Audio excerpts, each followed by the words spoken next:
So hello friends, how are you? I hope that you all are doing good. In this video we are going to talk about a very important technique, that is this size exclusive chromatography. Okay, we must know some of the details of this technique. So without wasting any time, let us start the video. So friends, this size exclusive chromatography, it is also called the molecular sieve chromatography, and it is generally used for the separation purpose. Now let us see what things we can separate using this technique. The first thing which comes in our mind is that protein. We can separate protein using this technique. Okay, basically we can separate a particular protein from a mixture of different protein using this technique. Second thing we can separate is that enzymes can also be separated using this technique. Okay, and the third thing which we can separate is the polymer. Okay, more specific, organic polymer can be separated using this technique. So let us see how the separation can be done. See, as the name suggests, size exclusive chromatography, so the separation will be done based upon the difference in the size. So friends, let us try to understand how. Suppose we have a mixture of protein, and this mixture consists of three different molecular weight proteins. Suppose we have A, B and C. Okay, these are the three different protein having different molecular weight. Suppose this protein A having a molecular weight of 1 kilodalton, this protein B having a molecular weight of 2 kilodalton, and this C protein having a molecular weight of 5 kilodalton. As we can see that all these three protein having different molecular weight, so their size is also different, and we can separate this protein using this technique, size exclusive chromatography. I hope that you are getting that how we can separate and upon what basis we will separate. We will separate different proteins, or we will separate different enzymes or polymer based upon their size. Okay, so now let us try to talk about some of the component of this size exclusive chromatography, some of the important component. Let us see. So the first important component of the size exclusive chromatography is the stationary phase. Okay, and this stationary phase, by the name we can say that this stationary phase will remain in its position, it will not move. And this stationary phase is composed of semi-permeable porous beads.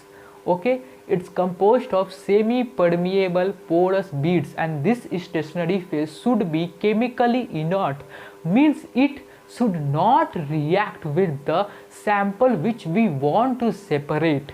Okay, and this stationary phase should be chemically stable, and the pores of this stationary phase should be of uniform size. So friends, as you can see that I have written it should be chemically stable, means it should not react with the solution or the sample which we are going to separate. Second thing, the pore of uniform size, the beads which we are choosing should have a uniform size pore, means the pores should not be of different size because it will create difficulty in the separation. So the pores should be of uniform size. So these are some of the important characteristics which the stationary phase should have. So friends, now let us talk about the example of this stationary phase. The first one, the more common example, that is the dextran. Okay, and among dextran which we prefer is the Cefadex. And I hope that you know that this Cefadex, various forms of Cefadex are available in the market, and those form having different range, and I will explain how different range of Cefadex can be used in this size exclusive chromatography. Okay, and the second thing which can be used as a stationary phase is polyacrylamide. Okay, and among the polyacrylamide which we use is cefacryl. Okay, the third thing which we use as a stationary phase is agarose, and among agarose we use cefarose. So these are some of the example of the stationary phase which we use. So friends, now we will talk about this particular Sephardex. Okay, as I have said you earlier that these Sephardex are available in the market. Different variety, or we can say that different range of these Sephardex are available in the market, and we can choose one of the suitable range of Sephardex according to the sample which we want to separate. Okay, what I'm trying to say that, suppose we are talking about this Sephardex G25. This Sephardex G25 having a range of 1 to 5 kilodalton.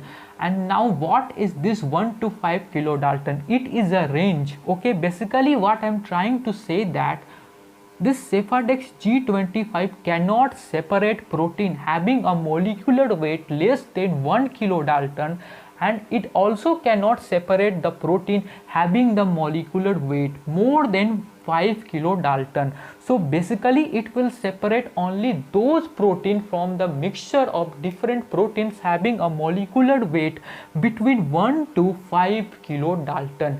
And in this way we can choose different stationary phase based upon the requirement of the sample which we want to separate. Okay, so friends, now we will talk about the second component of this size exclusive chromatography, that is the mobile phase. Okay, by the name we can say that this mobile phase will be not stationary, it will move from one position to the other position. Okay, so basically it will provide the movement of what? Movement of the sample, because the sample which we want to separate will be mixed in this mobile phase and it will be loaded in the column. Okay, in order to elute.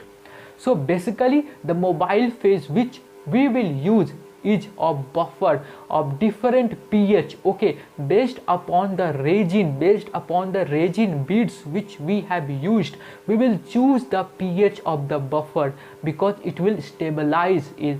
The third component is the column, and this column will consist of a stationary beads. Okay, the beads will be packed inside the column and the sample upon mixing in the buffer, that is the mobile phase, will be loaded in this column. Okay, so I hope that you can understand. Now we will talk about the basic principle of this method and it will make you more clear to understand it. Okay friends, you can see that I have drawn this principle of the size exclusive chromatography. Here we have a container, it contains the buffer. The buffer which we generally use is the phosphate buffer. Okay, and it will act as a mobile phase. Here this container is called the column, it is been packed with these beads, and as I have said you earlier, the beads are porous and the pores of the beads are of uniform size. Okay, and here we have a detector and the detector will interpret this graph, and here we have a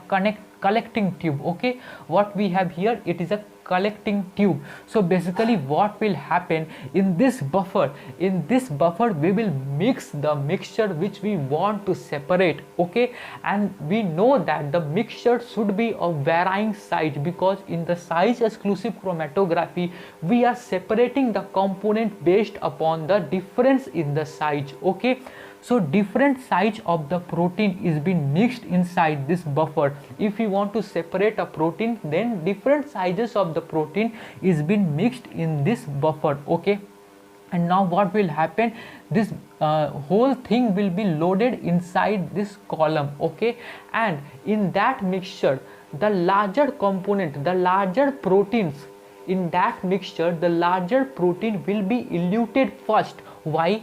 Because the larger protein will not be able to penetrate these beads. Okay, will be not able to penetrate inside these beads, or we can say will be not able to pass through the pores of these beads, because the larger protein cannot enter inside the pores of the beads, so it will be elute fast. And the smaller protein, what it will do, it will be passed through the pores, through each of the pores of these beads. Through each of the pores of this bead, the smaller protein will pass and it will take time to be eluted. okay, it will take time to be eluted. So I hope that you can understand that the larger protein will be eluted first and then followed by the smaller protein. So basically at first what will happen when we load this buffer, so inside this detector what we will see a straight line, okay. When we load the buffer at first inside this detector, we will see a graph where there is a straight line, okay. And when we started eluting the larger particle, we will see a peak, a smaller peak, okay. And when we will start eluting a smaller particle, the next peak will be a larger one, okay. So friends, there must be one question in your mind, that when to start collecting and when to not. So this can be easily clarified by looking at this graph. Look at this graph. Here we can see that here is a straight line. The first straight line is being produced when the illusion of the buffer, when the illusion of only the buffer take place, then only this first straight line is being produced. What I am trying to say, that when only buffer elude through this column, then only this first straight line is being produced. And if we want to collect at that time, then in this collecting tube only we will get buffer, okay.